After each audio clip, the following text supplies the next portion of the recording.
violência física ou psicológica praticada por meio de ataques contra um indivíduo, uma população ou um governo pode ser classificado como um ato de terrorismo.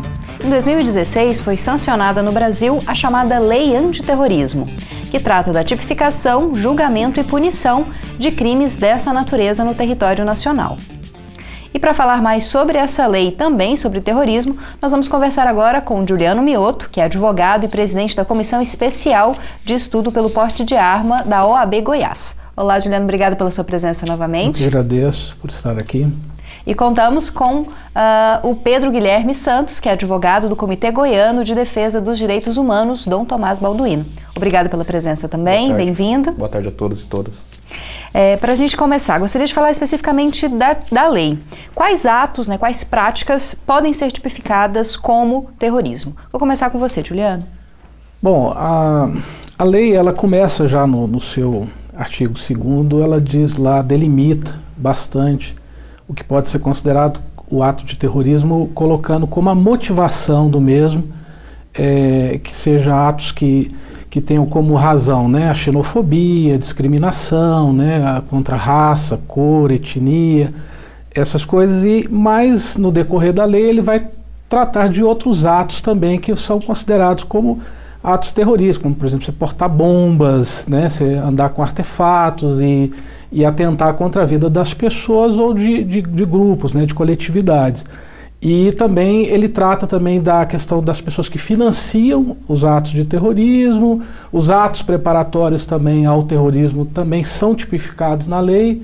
Enfim, a lei ela trata de uma forma bastante restrita o que é o ato de terrorismo, que é uma regulamentação inclusive do inciso 43 da Constituição, do artigo 5º da Constituição Federal.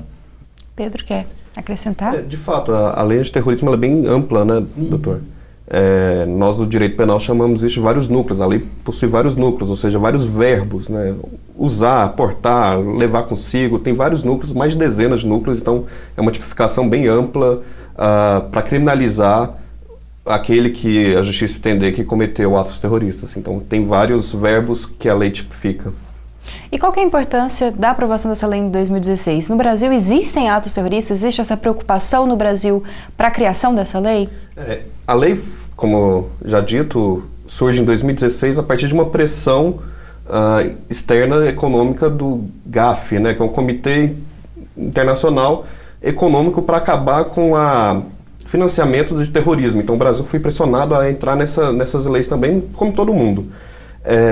E de lá para cá houve uma condenação ainda, não transitada e julgada, mas houve uma condenação de um grupo, a Operação Hashtag, ficou nacionalmente famosa, que de fato não foi terrorismo, foi atos preparatórios, que é uma questão no direito penal bem complexa e polêmica, porque a Constituição veda a punição de atos preparatórios. Bem rapidamente, para o telespectador entender, atos preparatórios é aqueles que antecedem a prática do crime. Eu cogito cometer o crime, eu compro uma arma para cometer o crime, mas ainda não cometi. Então essa preparação hoje é punida na lei de antiterrorismo, e foi já essa condenação que ocorreu. Então terrorismo, assim, propriamente dito, nunca houve no Brasil. Qual é a sua opinião sobre isso? Então, como ele bem colocou aqui, apesar da lei trazer vários verbos dentro, é uma lei que coloca já no princípio dela, no artigo 2º lá, uma delimitação da motivação do crime, ou seja, precisa ter um dolo específico para você, no direito a gente chama de dolo quando você tem uma intenção, uma intenção de fazer aquilo, não é uma coisa casual, como seria um crime, por exemplo, que você por acaso mata alguém, não, é um crime que você precisa ter um dolo muito específico, ou seja, você tem que a sua intenção tem que ser realmente causar terror, assim, causar danos, fazer tudo. Então, quando você está fazendo o ato preparatório, pressupõe que já exista já o dolo de você fazer isso. Agora, é claro, são discussões que, enfim, vai ter um doutrinador que vai seguir por um lado mais duro da aplicação da lei, outro que vai entender que a lei foi um pouquinho além do que poderia ter ido, mas eu acho que a lei, na forma como ela já foi feita, ela é justa. Em relação às penalidades, qual a penalidade prevista para quem pratica ou planeja atos de terrorismo? O nosso Código Penal, ele limita no máximo de qualquer pena a 30 anos, né? Então, as penas mais graves são as penas que chegam até 30 anos. A lei de terrorismo, ela está entre 12 e 30 anos, ou seja, é uma tipificação extremamente alta, elevada, está no máximo do Código Penal, e ela constantemente é combinada com a lei de organização criminosa, né, que aumenta até mais 8 anos, ou seja, alguém que incorra no crime pode pegar até 38 anos. É uma tipificação extremamente alta, na minha ponto de vista até um pouco exagerada. Assim. Concorda? Exagerada se você pensar que uma pessoa que pratica um ato de terrorismo é uma pessoa que está fazendo digamos assim, um crime banal. Não é um crime banal, né? É um crime que realmente exige uma atuação mais firme do Estado, até porque a gente vive em sociedade. Então, pressupõe que quando eu saia de casa, quando eu vá num evento público, ou quando eu vou fazer alguma coisa, eu quero ter segurança. Eu quero estar protegido. Se o Estado falha nessa proteção, digamos assim, acontece um atentado terrorista, nunca aconteceu no Brasil, mas vamos supor que aconteça alguma coisa assim, o Estado, obviamente, ele tem que agir de forma rígida, inclusive tem acho que o inciso a parte de financiamento do terrorismo, ele vai de 15 a 30 anos, até mais do que esse. Eu acho que como eu falei, é justo dentro assim, da gravidade de um ato de terrorismo. Ok. A gente vai para o intervalo agora e você continua acompanhando esse debate daqui a pouquinho. Acompanhe Conexões ao vivo pela TV UFG, canal 15.1 em sinal aberto, no 21 da NET Goiânia ou no 15 da Gigabyte HD TV. Além disso, dá para assistir ao programa pelo Facebook ou pelo canal da TV UFG no YouTube.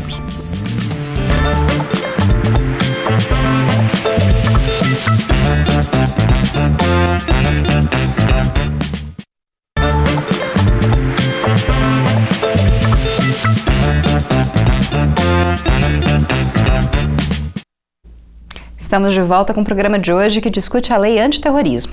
Para falar sobre esse assunto, nós estamos conversando com o advogado Juliano Mioto, da Comissão Especial de Estudo pelo Porte de Arma da OAB Goiás, e também com Pedro Guilherme Santos, advogado do Comitê de Direitos Humanos Dom Tomás Balduino. Vou começar esse bloco com você, Pedro. Você acha que a tipificação de terrorismo pode permitir a criminalização de movimentos sociais ou de manifestantes em prol de direitos? Olha, com certeza. Isso já vem acontecendo, né? Tem uma decisão de primeiro grau do juiz de Santa Helena, interior de Goiás, usando a lei de organizações criminosas, que é uma lei irmã da lei de antiterrorismo, que já decretou a condenação de um importante dirigente do MST em Goiás. E só o fato da lei existir e a poder mudar e alterar, incluir movimentos sociais na lei, já gera uma insegurança para os movimentos sociais, que são literalmente movimentos democráticos. Sem movimento social, a gente não tem democracia. Sem pressão no governo, a gente não consegue exigir ou lutar por qualquer direito que o povo possa querer. Então, criminalizar esses direitos, criminalizar a luta por esses direitos, é uma prática meramente para proteger aqueles que já têm domínio dos meios econômicos, já têm domínio da sociedade, do interesse político, dos grandes fazendeiros, especulador de imóveis e etc. O que você acha, Juliano? Você concorda? Eu discordo, assim, substancialmente, porque, primeiro, a própria lei tem um parágrafo 2º do artigo 2º que diz que os movimentos sociais reivindicatórios, a movimentação deles fica fora da lei. Tá? Tem um parágrafo dentro da lei que diz o seguinte, que você fazer protesto, você fazer manifestação, sindicatos, movimentos sociais, não entra nessa tipificação, a não ser que, obviamente, tiver um intuito terrorista. O que a lei coíbe, inclusive a lei de organização criminosa coíbe, é a prática de crimes dentro de movimentos sociais. Então, por exemplo, você tem uma propriedade, um fazendeiro, por exemplo, ele tem uma propriedade, a propriedade é dele, está sendo invadida, está sendo destruída, ele está sendo atacado, ele pode, inclusive, estar com a vida dele correndo perigos, as pessoas que trabalham para ele sofrendo terrorismo. Então, assim, o que a lei visa proibir não é a ação de movimentos sociais, nem a luta por direitos. Ela não proíbe isso. Inclusive, tem a restrição na lei, na própria lei. O que ela coíbe é a prática de crimes que são tipificados como crimes de terrorismo. Eu acho que isso aí não mata nenhum movimento social e nem privilegia É apenas você está protegendo direitos humanos fundamentais, que é o direito à vida, direito à propriedade, direito de você viver em paz, enfim, são esses direitos.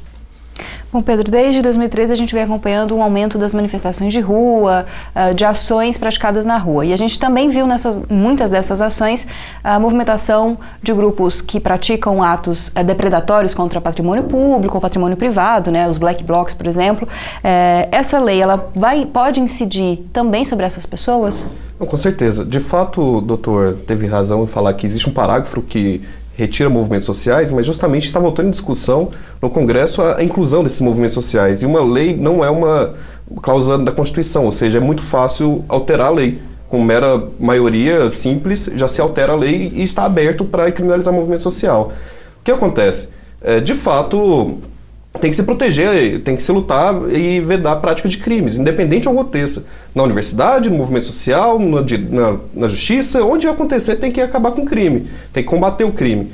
Só que já existem leis para combater o crime, não precisa incluir no terrorismo, na organização criminosa, movimentos sociais. Já tem esbulho possessório, pronto.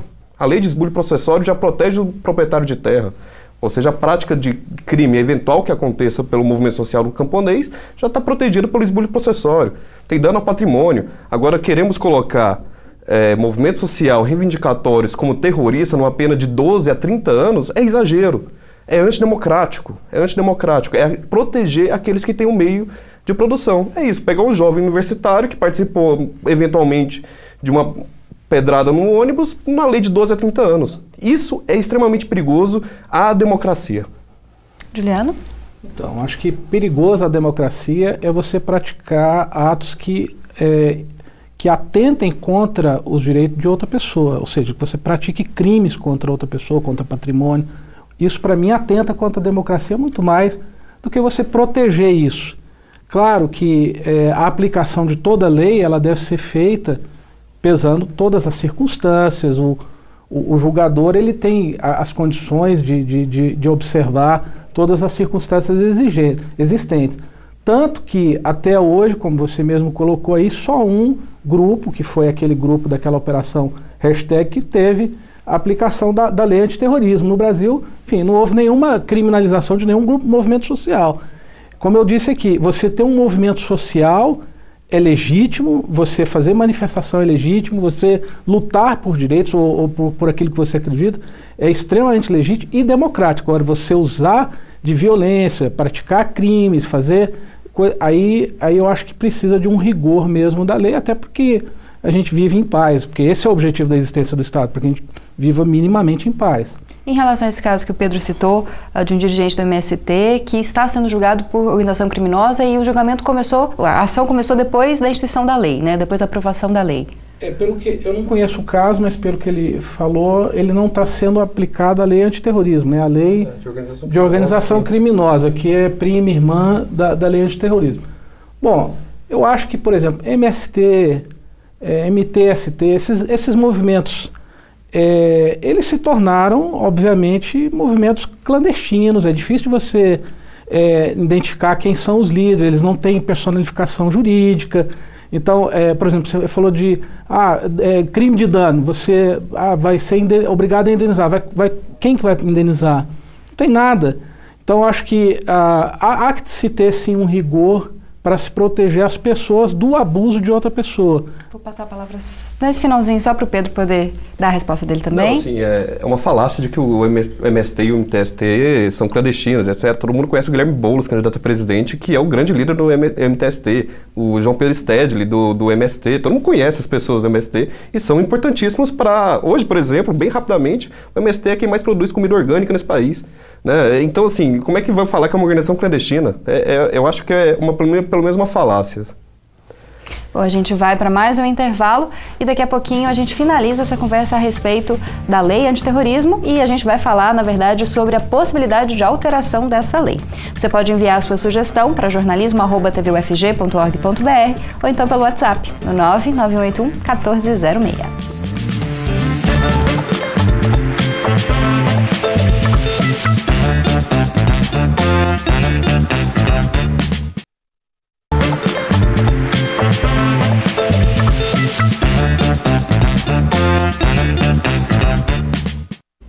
Conexões está de volta e nesse último bloco a gente finaliza a nossa discussão a respeito da lei antiterrorismo. Nós estamos contando com a presença do advogado Juliano Mioto, da Comissão Especial de Estudo pelo Porte de Arma da OAB Goiás, e também do advogado Pedro Guilherme Santos, do Comitê de Direitos Humanos Dom Tomás Balduino.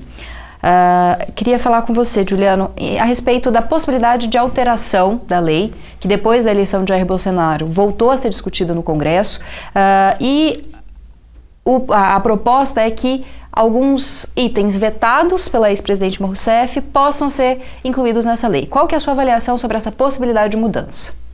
Bom, como até o próprio Pedro colocou aqui antes, existe agora uma possibilidade de se retornar no teor da lei a ação de movimentos sociais com cunho terrorista, o que pode ser muito ruim para esses movimentos de sem terra, de sem teto, que baseiam a luta deles em depedração, em invasões, em ações violentas ou black blocs, né, que fazem, quebram ônibus, enfim, todas essas coisas assim na rua. Eu acho que esse tipo de ação deveria ter um tratamento fora dessa lei. Eu acho que a lei deveria ficar como está. Eu acho que esse tipo de ações, a lei ela já descreve o que é ato terrorista, ela já tem uma tipificação com bastante verbos, né, como a gente colocou aqui. Então, eu acho que essa tipificação ela pode sim ser usada de forma ruim ou abusiva pelo Estado, porque pode gerar nas pessoas uma criminalização de ações. Lembrando que todo ato criminoso cometido na ação de movimentos sociais deve sim ser criminalizado. Só não acho que deve ser através da lei antiterrorismo, porque é um nível mais alto de punibilidade. Pedro? Olha, nesse ponto até concordo com o doutor. Prática de crime tem que ser coibida em qualquer momento, não importa se é em movimento social ou não, se é dentro do judiciário, se é dentro do legislativo, não importa. A prática de crimes tem que ser coibida, isso é de fato. Agora, na proporção de uma lei antiterrorismo, acusar um dirigente sindical, um líder social de terrorista é muito grave, É grave para a democracia e para a luta de direitos, né? A gente vê a ascensão do Bolsonaro querendo flexibilizar ainda mais leis trabalhistas, previdência. Então, se a Associação dos Aposentados resolverem reivindicar a questão da previdência, pode ser incluída como lei antiterrorismo, pode ser incluída como terrorismo, então é muito grave. E já existem tipos penais, já existem leis penais que coíbem essa questão de qualquer prática de crime de terrorismo, qualquer prática de crimes, independente de terrorismo ou não, né? Pedro, você falou da ação hashtag, né?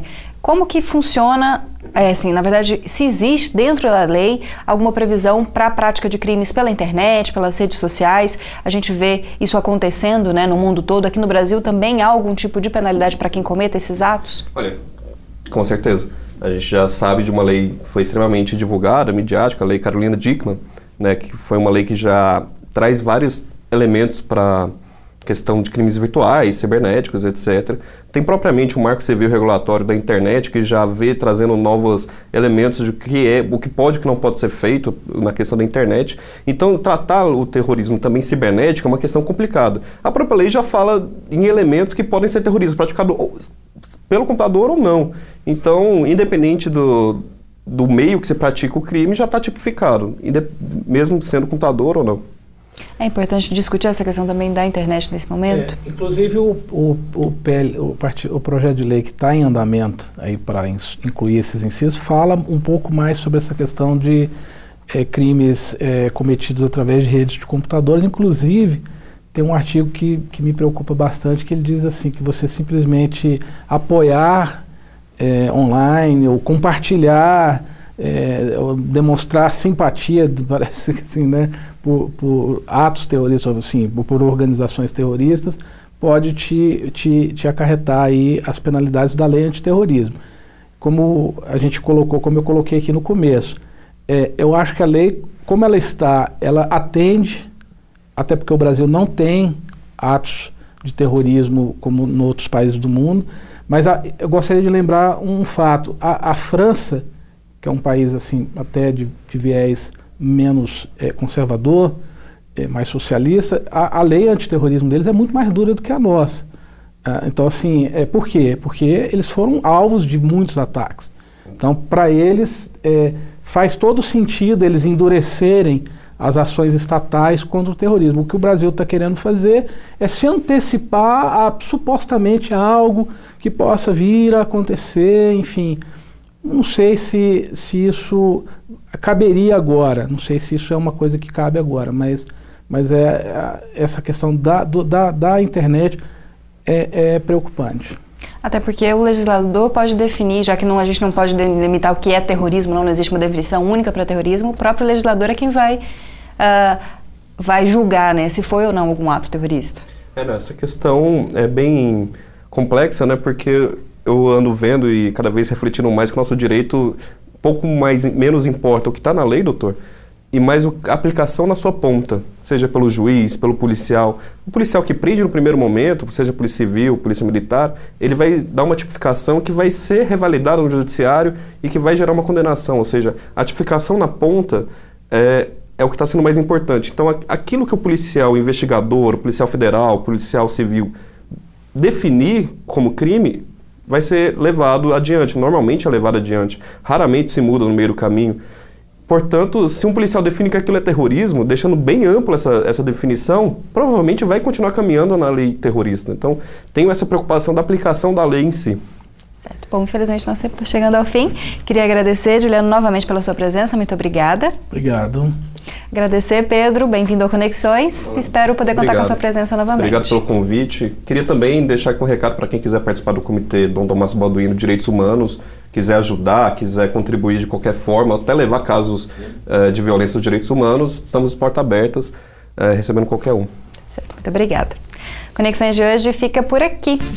Espero que você continue acompanhando a programação da TV UFG e também que acesse o nosso site tvufg.org.br ou as nossas redes sociais. Eu te espero no próximo programa.